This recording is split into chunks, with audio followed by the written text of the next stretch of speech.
السلام علیکم، میرا نام ہے علینا عباس۔ آج میں آپ لوگوں کے لیے لے کر آئی ہوں پارٹ نمبر 7 ناول کا۔ جی ناول کون سا ہے؟ ناول ہمارے پاس ہے عمیر احمد کا حاصل۔ جی دیکھتے ہیں۔ جانتا ہوں مگر بعض چیزیں ڈگری سے زیادہ اہم ہوتی ہیں۔ میں اپنے پیرنٹس کے قریب رہنا چاہتا ہوں۔ اس کا لہجہ بالکل قطعی تھا۔ ٹینا عجیب سے انداز میں اسے دیکھتی رہی تھی، پھر اس نے کچھ اور نہیں کہا تھا۔ 3 دن کے بعد وہ واپس انگلینڈ چلا گیا تھا۔ اے لیولز کے امتحان میں بہت کم عرصہ تھا۔ وہ بلال علی کو بتا گیا تھا کہ اے لیولز کے بعد پاکستان آ جائے گا۔ بلال علی نے فی الحال اس سے کوئی بحث نہیں کی تھی۔ انہوں نے سوچا تھا کہ جب وہ اے لیولز کرے گا تو پھر وہ اس سے بات کریں گے۔ اے لیولز کے امتحانات کے فارغ ہونے کے بعد وہ اپنا سامان پیک کر کے ہاسٹل چھوڑنے کی تیاریوں میں مصروف تھا جب پاکستان سے زرشی کا فون آیا تھا۔ اس نے اس کی سیٹ بک کروا کر اسے فوراً واپس آنے کے لیے کہا تھا۔ حدید اس کے لہجے سے کھٹکا اور اس کے اصرار پر زرشی نے اسے کچھ نہیں بتایا۔ تم پاکستان آ جاؤ، پھر تم سے بات ہوگی۔ وہ ایک ہی جملہ کہہ رہی تھی، ممی پاپا تو ٹھیک ہیں۔ اس کے دل میں اچانک ایک خدشہ ابھرا تھا۔ ہاں وہ ٹھیک ہے، بس تم اگلی فلائٹ سے پاکستان آ جاؤ۔ زرشی نے فون بند کر دیا تھا۔ حدید نے اس وقت بلال علی کے موبائل پر کال بھی کی تھی مگر موبائل آف تھا۔ پھر اس نے وقفے سے انہیں کئی بار کال کی تھی، ہر بار موبائل آف ملا تھا۔ اس کے اضطراب میں اضافہ ہو چکا تھا۔ اس نے زرشی کو کال کی تھی، تمہارے پاپا کی طبیعت خراب ہے، وہ ہاسپٹل میں ہیں، اس لیے موبائل آف ہے۔ زرشی نے اس کے اصرار پر بتایا تھا، پاپا کو کیا ہوا ہے؟ بلڈ پریشر کی وجہ سے ڈاکٹر نے ایڈمٹ کیا، تم فوراً آ جاؤ۔ انہوں نے ایک بار پھر فون بند کر دیا۔ جس وقت وہ لاہور ایئرپورٹ پر اترا تھا، اس وقت وہ بے حد دباؤ میں تھا۔ اس کی چھٹی حص اسے کسی بات سے خبردار کر رہی تھی۔ زرشی نے اسے ایئرپورٹ پر ریسیو کیا تھا اور گاڑی میں اس کے سارے خدشات اس وقت صحیح ثابت ہو گئے۔ تمہارے پاپا پر فیکٹری سے نکلنے وقت کسی نے فائرنگ کی ہے۔ انہیں سینے میں 2 گولیاں لگی ہیں، ان کی حالت بہت خراب ہے۔ ڈاکٹرز ان کی زندگی کے بارے میں زیادہ پر امید نہیں ہیں۔ زرشی نے گاڑی میں اسے بتانا شروع کیا تھا۔ وہ بہت دیر تک کچھ کہے بغیر اپنی ماں کا چہرہ دیکھتا رہا۔ یہ سب آپ نے کیا ہے نا ممی؟ بہت دیر بعد اس نے زرشی سے کہا تھا۔ اسے اپنی آواز کسی کھائی سے آتی ہوئی محسوس ہوئی تھی۔ زرشی اس کی بات پر ہکا بکا رہ گئی تھی۔ چند لمحوں بعد بھرائی ہوئی آواز میں اس نے کہنا شروع کیا، حدید میں نہیں جانتی تھی کہ تم بھی میرے بارے میں اس طرح سوچو گے جیسے باقی سوچ رہے۔ میں بلال علی کی طرح ظالم اور خود غرض نہیں ہوں۔ تمہارے باپ نے 3 ماہ پہلے مجھے بتائے بغیر دوسری شادی کر لی۔ اب وہ عورت اس کی فیملی مجھے برباد کرنے پر تلے ہوئے ہیں۔ انہوں نے FIR میں اس فائرنگ کے لیے مجھے ذمہ دار قرار دیا۔ تمہاری دونوں پھوپھو بھی اس کا ساتھ دے رہی ہیں۔ سب لوگ مجھے ہر چیز سے محروم کر دینا چاہتے ہیں اور مجھے بیکاری بنا دینا چاہتے ہیں۔ زرشی اب زور و قطار رو رہی تھی۔ تم میرا واحد سہارا ہو۔ میرا خیال تھا کہ تم مجھے سپورٹ کرو گے، مگر تم بھی وہی سب کچھ کہہ رہے ہو جو لوگ کہہ رہے ہیں۔ وہ اپنا سر پکڑے اس کی باتیں سن رہا تھا۔ باپ کے ساتھ ہونے والا حادثہ اگر اس کے لیے ایک شوق تھا تو باپ کی دوسری شادی اس سے بھی بڑا شوق تھا۔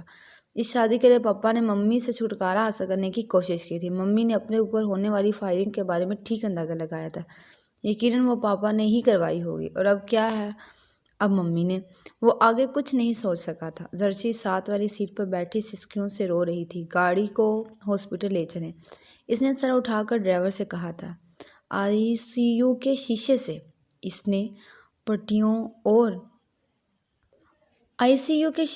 نے پٹیوں میں جکڑے ہوئے بلال علی کو دیکھا تھا۔ وہ دروازہ کھولنے کی ہمت نہیں کر سکا۔ اس نے اپنے باپ کو پچھلے بہت سے سالوں میں کبھی اس طرح نہیں دیکھا تھا۔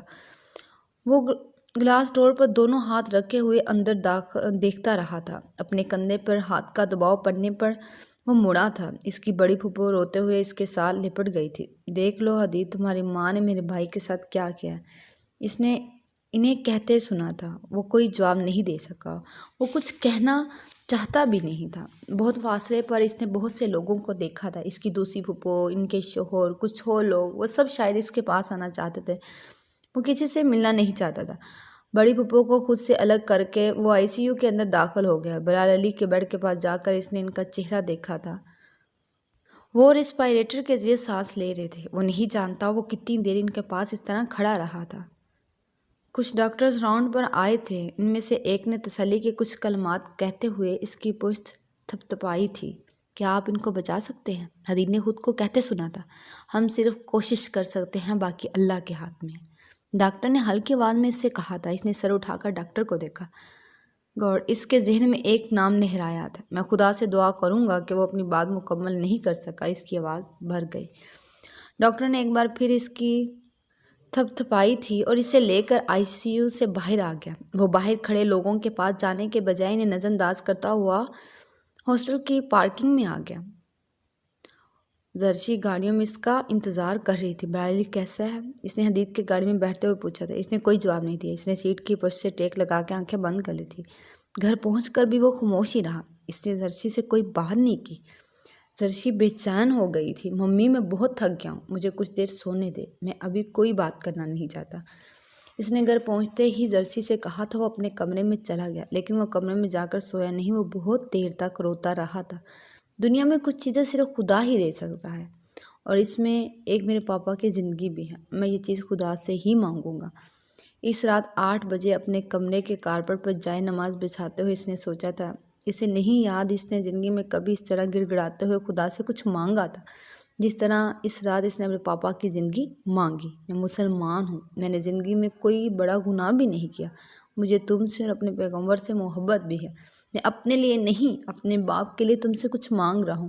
کیا اتنے حوالوں کے بعد بھی تم مجھے اس طرح مایوس کر دو گے جس طرح تم مجھے بچپن سے کرتے آ رہے ہو؟ اگر میرے باپ کو زندگی مل جائے تو میں تم سے کبھی بھی اپنے لیے کچھ نہیں مانگوں گا، کچھ بھی نہیں، بس میرے پاپا ٹھیک ہو جائے، انہیں کچھ نہ ہو۔ وہ خدا کو پکارتا رہا، وہ روتا رہا، گڑ گڑاتا رہا، مگر کبھی سجدے میں، کبھی ہاتھ اٹھا کے، کبھی قرآن پاک پڑھتے ہوئے، کبھی بچوں کی طرح ہچکیوں سے روتے ہوئے، کبھی کمرے کے چکر کاٹتے ہوئے۔ وہ ساری رات جاگتا رہا۔ صبح 4 بجے ہاسپٹل سے فون آیا تھا۔ اس نے لرزتے ہوئے ہاتھوں کے ساتھ فون ریسیو کیا تھا۔ اس کا تعارف سننے کے بعد دوسری طرف سے کسی نے اطلاع دی تھی، آپ ہاسپٹل آ جائیں، آپ کے فادر کی ڈیتھ ہو گئی ہے۔ وہ ریسیور ہاتھ میں لیے بہت دیر تک بے حس و حرکت کھڑا رہا۔ دوسری طرف سے فون بند ہو چکا تھا۔ تو خدا نے اس بار بھی میرے لیے کچھ نہیں کیا، حالانکہ میں نے اتنی دعائیں مانگی تھی۔ کیا اتنی دعائیں مانگنے کے بعد بھی کوئی کسی کو اس طرح ٹھوکر مار سکتا ہے؟ میں نے خدا سے پاپا کی زندگی کی بھیک ہی تو مانگی تھی۔ خدا دوسروں کو بغیر مانگے خزانے دے دیتا ہے، اور مجھے اس نے بھیک میں بھی کچھ نہیں دیا۔ میں دوبارہ کبھی اس کے سامنے ہاتھ نہیں پھیلاؤں گا، میں اب اسے کچھ نہیں مانگوں گا۔ اس نے ہاتھ کی پشت سے آنکھیں صاف کرتے ہوئے طے کیا تھا اور فون کا ریسیور رکھ دیا۔ اگلے چند دن اس کے لیے بہت سخت تھے۔ بلال علی کی تدفین سے فارغ ہونے کے بعد اس کے گھر میں زبردست جھگڑا ہوا تھا۔ اس نے تدفین کے موقع پر ہی بلال علی کی دوسری بیوی کو دیکھا تھا۔ وہ 23-32 سال کی خوبصورت لڑکی تھی اور بار بار وش کھا کے بے ہوش ہو رہی تھی۔ وہ حدید کی پھپھو کے ساتھ آئی تھی، اور زرشی کے اصرار کے باوجود حدید نے اسے اپنے گھر آنے سے نہیں روکا تھا۔